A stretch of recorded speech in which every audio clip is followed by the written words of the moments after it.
Hai semua, hari ini saya akan berkongsi dengan Anda tentang tajuk pemulihan kecederaan sukan.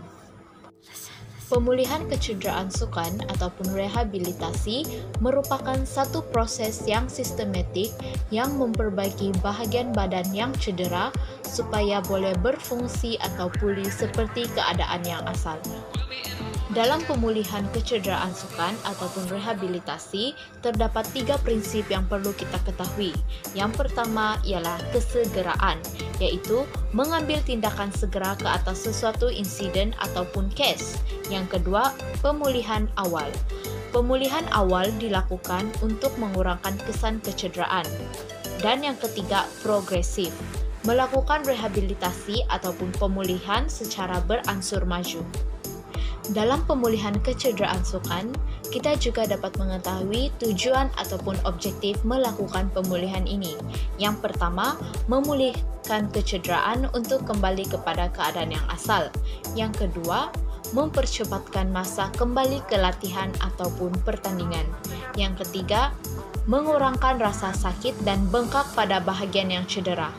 Dan yang keempat, mengembalikan julat pergerakan ke tahap yang asal. Pemulihan kecederaan sukan juga membantu mengatasi trauma atlet dan mengembalikan keyakinan pada atlet. Tambahan itu, ia mengelakkan kecederaan menjadi bertambah serius. Dan yang terakhir, mengembalikan kecergasan atlet kepada tahap yang asal.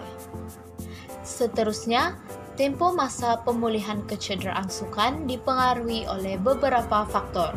Faktor yang pertama ialah jenis kecederaan. Yang kedua, tahap kecederaan. Yang ketiga, umur atlet. Yang keempat, jenis rawatan yang diterima.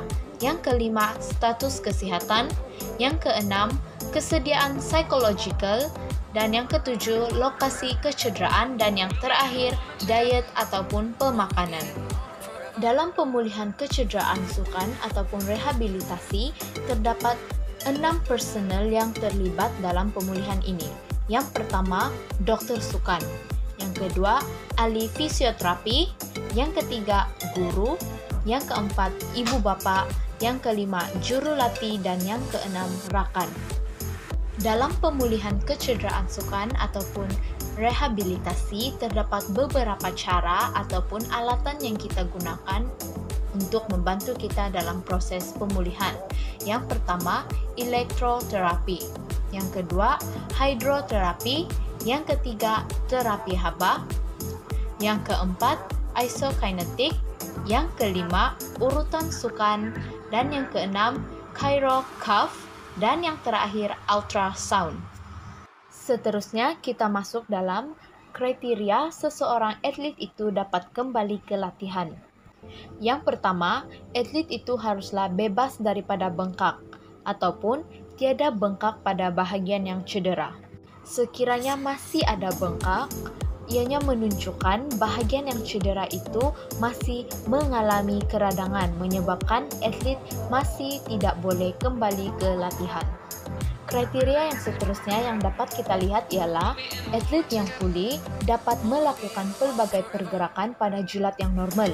Pergerakan seperti sekemdaksi, abduksi, ekstensi, fleksi, ataupun sebagainya.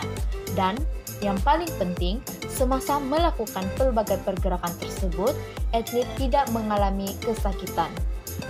Kriteria yang keempat ialah atlet dapat melakukan pelbagai pergerakan seperti yang dikatakan tadi dan kemahiran dengan mudah, tanpa rasa susah ataupun sakit pada bahagian yang cedera sebelumnya. Kriteria yang kelima ialah kecederaan sendi dan otot pulih dan potensi kecederaan berulang adalah rendah. Ini menunjukkan kriteria seseorang itu benar-benar pulih dan boleh kembali berlatih. Kriteria yang terakhir yang dapat kita lihat ialah tahap kecergasannya seperti kelajuan, daya tahan, dan kekuatan. Atlet dapat menunjukkan sekurang-kurangnya 90% pada tahap yang dicapai sebelum atlet tersebut mengalami kecederaan. Sekian saja perkongsian saya dengan Anda semua tentang tajuk pemulihan kecederaan sukan. Thank you.